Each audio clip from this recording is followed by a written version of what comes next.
Thank you, the organizers, for letting me speak soon so that I can relax afterwards. So I'm Jean Bidlot, and I want to acknowledge Josh Kousal, who is somewhere in the audience, who is there in the back, is my younger version working at ECMWF. And we do forecasts at ECMWF just to give you the challenge. So Saturday, when I prepare my presentation, I look at the forecast, and on the land part here, this is a land point over near Cargèse, you see there's a bit of depressing low temperature in the forecast. But as you've seen outside, there's not much cloud, and this is the cloud forecast here, and I should use a laser pointer here. Therefore, it means the sun is, spring sun, so it's nice and warm. So just stay sheltered from the wind, and it'll be nice and pleasant. The difficulty was for Fabrice to decide what we do. Do we go out at sea? And already by Saturday, this is the meteogram for sea condition. And this panel is significant wave high. The top there is the wind. And you see that by Wednesday-ish, 2 meters significant wave height offshore. So I think, and even the possibility to even larger. And I looked this morning, it's pretty much the same. I think Fabrice had a right decision. We may want to stay on the bus. Now, next slide. Somehow it doesn't let me move forward. Here. So can you still have the laser pointer? No. And move back. But it doesn't allow me to cycle through the presentation. So let me remove. All right. The first bit, the outline of the talk, as has been mentioned 2 weeks ago, we had a wave coupling workshop, and there's a nice picture of the group we had. I think generally it was a success. I'll talk mostly about this, and then at the end, I'll be specific on the type of work we've recently done to push into our operations. And the very last bit, even if I have to skip number 2, I will mention the ERA 6 preparation work.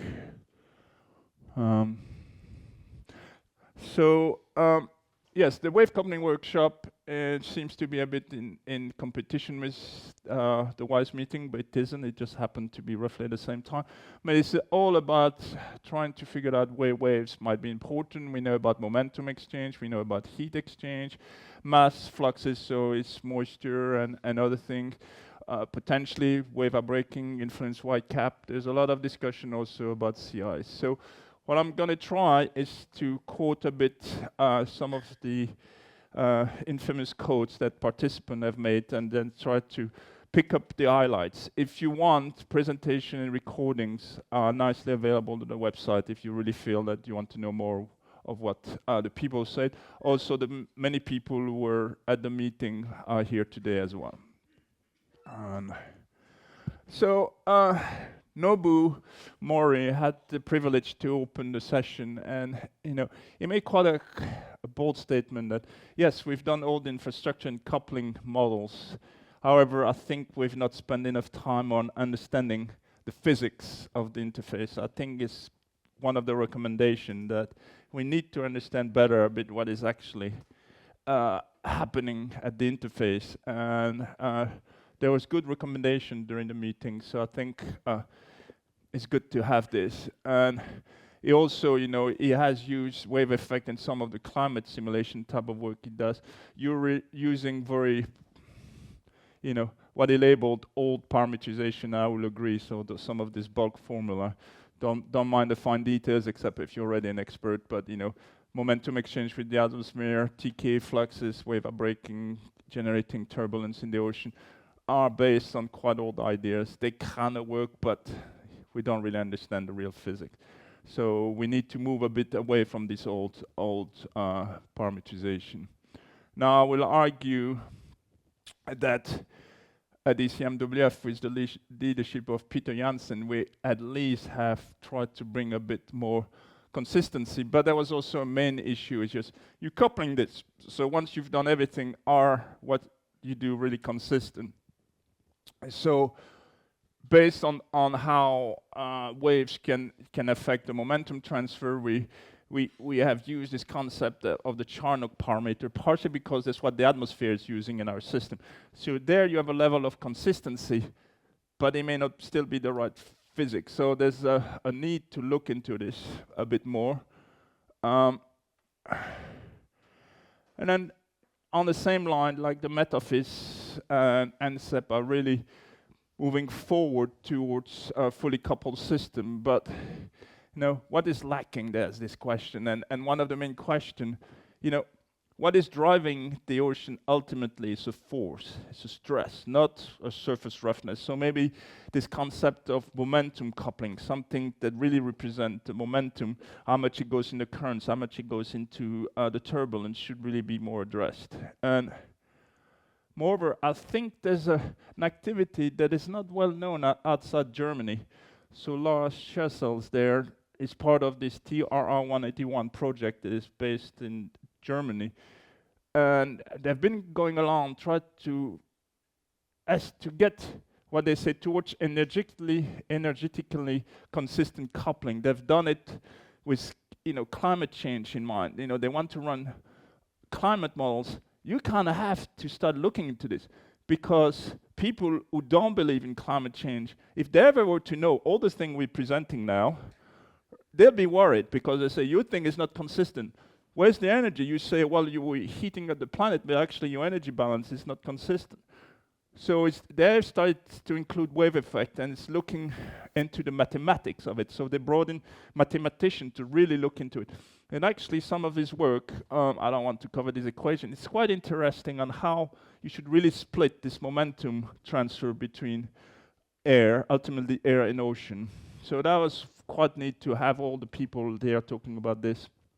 And at the same time, we started having more observation. I just wanted to take one of it. Now, this small GPS spotter boys, this is Nobu's group, using the spotters. They're able to determine that indeed this thing that we see in laboratory has been hinted for a long time, that this is wind speed versus drag coefficient here. And, sorry, if I go back, I should not have clicked on this. There. The drag coefficient, there's a measure of the transfer of momentum into the ocean ultimate, tends to decrease quite sharply. And we've known about this. There's been the main critics of Peter Janssen's quasi-linear theory. And Peter, based on work that is with him, has proposed, and is published here, and an extension of his theory, which essentially tried to actually account for the impact of the very short waves, the gravity capillary waves. We have a simple models. Definitely what Fabrice showed indicates there's more work to do, especially regarding directional aspect of this. But if the only thing you want first is the momentum transfer, maybe in the bulk thing towards the atmosphere may not be such an issue. And also realize that this quasi-linear theory, actually you can extend it to impact the atmosphere a bit more, because you have this non-linear feedback. So as the waves are growing, they start, impacting how the flow interacts with the wave, and then you have a decrease of the amount of energy that flows into the wave. Hence, it means less into the atmosphere. So name it sheltering, whatever, is just a way to modulate. So I will present a bit more of this later on, but we are, I believe, trying to bring a system that is more consistent in the different type of ranges regarding wind we have to face now in numerical weather model. And from observation, there's been quite a lot of presentation, just to name here for Li Chuanhu, César Sauvage, and our Chinese colleagues in Azong, and also Paco, who will, I think, talk a bit more about this. Wind at 10 meters and surface stress are quite often not aligned.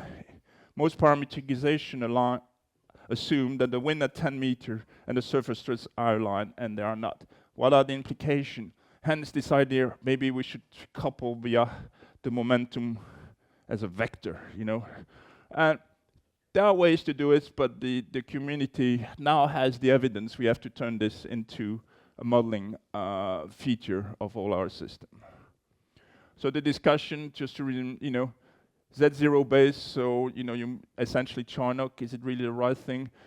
Also, we assume that the profile is logarithmic. This was part of the discussion. We know it isn't, so we need to maybe include a full wave boundary layer model with the atmosphere and then into the ocean to do so. And so, as I said, move towards stress coupling, embedding models more to be more consistent. So essentially, what should we conserve? Stress, fluxes, I think both ways to be more consistent. Now, the next things, and the next speaker will talk a bit more about it, Sophia Brumer is in here in the audience, introduce for obvious reason that waves are just doing more than just momentum. They're also affecting many aspects, and whatever is here is so-called in purple, from the wave breaking, generating bubbles that turn into white cap that will affect fluxes, for the fact that water droplets are ejected from the surface and some of them turn into, the sea salt aerosol. All this connected to cloud, very strong climate feedback. The impact of waves on the different fluxes and how heat and momentum might be exchanged.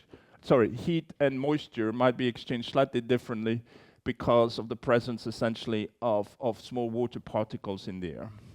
What I also like, I think I wanted to mention this, is there's been a lot of thing in the news about microplastic, and Sophia made a nice point that actually the fact they are breaking by ejecting whatever is already in the ocean, in the air, contribute to a source of this microplastic, and some nice work has been done. So it's been recognized that the ocean actually, even though it's the recipient of a lot of this microplastic, can actually send back some of it in the atmosphere, and we need to be worried about this. Another highlight is sea spray. I think is where quite a bit of improvement in terms of modeling, or at least modeling infrastructure. Shui Chen and her group really make the case that sea spray is important. This is a little cartoon I got from her from this famous art piece where she added spray, And then her former student, Ben Barr, really has quite a bit of work on this. So I think we need to move towards this, and Alex, as always, have access to many data, and they made a point that, yes, sea spray can be modeled, including wave bulk parameters that include wave effects. Now, it's been mentioned and hinted already, how much complexity. I'm biased, I'm a wave person, so I say waves should do everything. However, in the room, there are people that are more concerned in running climate models. They can't afford a fully fledged, full resolution, everything waves.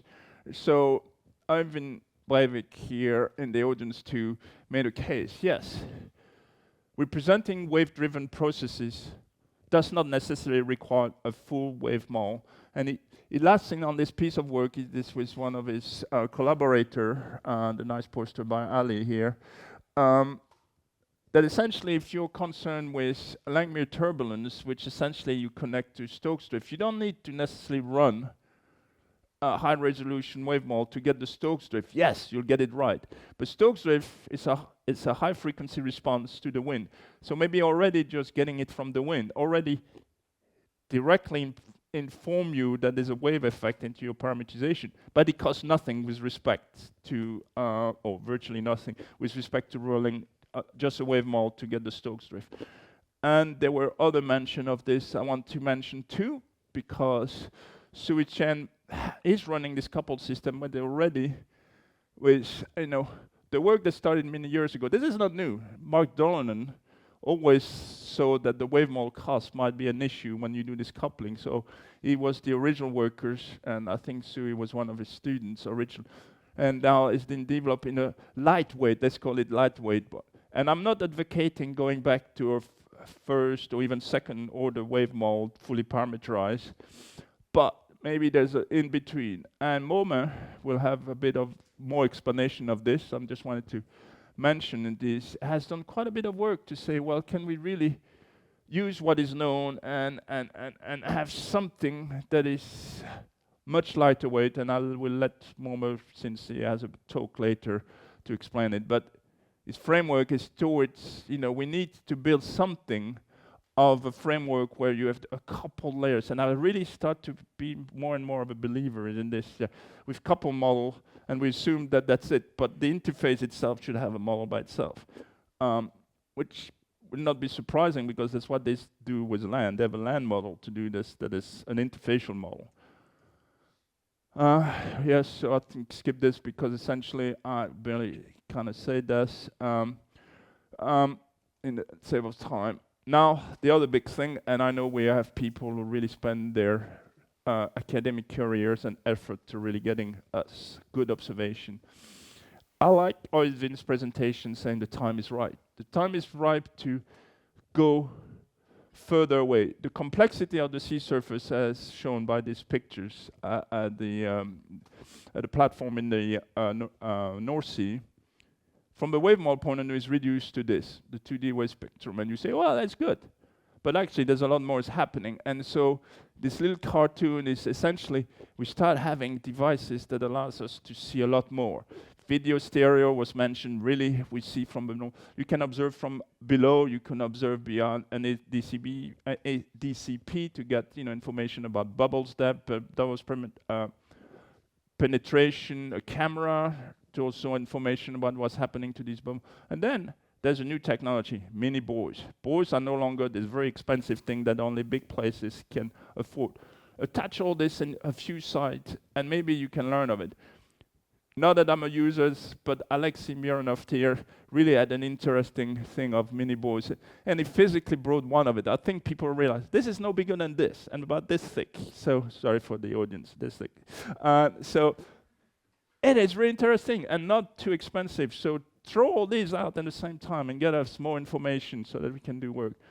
Suit the same way, maybe more from remote sensing to all this autonomous thing you can have from sail drones that return wonderful image from condition on a hurricane. All concurrent. Too many times we don't know about waves, so we don't know to make progress. We know what's the atmosphere, the deep ocean. So let's do this.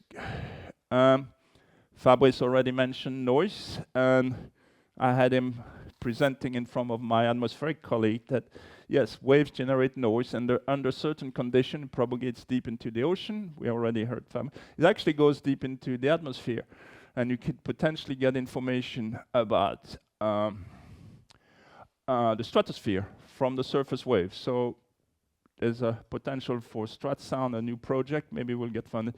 We'll hear a lot more about SWAT, I think, the opportunity that it'll give. So I don't take the floor for this, but I'll let Fabrice and co-authors work on this. So the opportunity time is right. So I fully support Ardhuin's statement.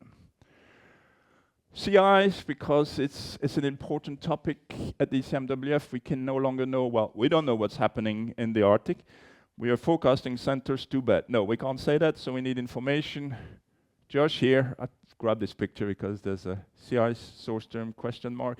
What do we do? Eric Rogers had a very good presentation of what has been happening so far. We know a lot of this work made its way to WaveWatch, and SWAN is going to go into the EC1 system. The key thing is just we know there's this binary thing, solid ice, broken ice, and the waves are part of it, but how the waves then behave afterwards is quite important. So Josh has the tedious task to try to figure out how we can use this and put it into our operational system. So more information about CIs, I like this one because I had not about it. I knew about flow size distribution, so big pieces of ice, small pieces of ice, etc. But I didn't realize actually for navigation it's quite important as well. Not even you need it from a modeling point of view, but for actually providing information as the ship are now trying to get to this complicated area. If they encounter big or small pieces of ice, it might make a big difference. So we need information so that we can derive such information for the users. And Alberto is in here, also mentioned we need more observation that the standard, we're going to try to look at the waves from one line when we think they're propagating. We need directional information. Directional, we keep hearing, but I think we need to get there. Now, the one big thing that is really discussed, a lot of discussion, is data-driven method, AI/machine learning. This is something that's happening. You can debate one way or the other. It's happening. We have to embrace it. How you is here in the audience has already shown. I don't even know how long he has worked on this. He will tell us. He has used ERA 5 and trained it and tried to reproduce the thing. This is a fairly good fit, and I'm sure we can do even more if we were to look into it. And one of our Chinese participants, Xu Rui, presented what they've already done in China. This is the model. This is AI for this particular storm. Yes, it's different, but from a forecast point of view, this is as good as this. And actually, the nail in the coffin came when I asked it's not in there, it's not this, my colleague to present what has already been done in the atmosphere. ECMWF is running a system called AIFS, so our operational system is called IFS, so it's the AI version. It's so good that in less than a year, these products are already made available to our users. It's available, you can have charts, it's online if you're interested, because users are so interested in using this. Yes, there are things that are not so right. Yes, there are things that are much better. So, and the aim is to actually start adding components like the waves and the ocean to these AI methods. We can't avoid it because it's so efficient, and this is a future. But both this, from forecast point of view, is very useful. On the other hand, we still need to understand the science. I think that was the key features of the workshop. Lotfi, how do I do on time? Yeah. All right. Second now is my talk, or Peter's and I. So, I want this is a little cartoon that, ECMWF has a wave model, not for the wave model per se, is to recognize that it is an agent between the atmospheric system and the ocean model below.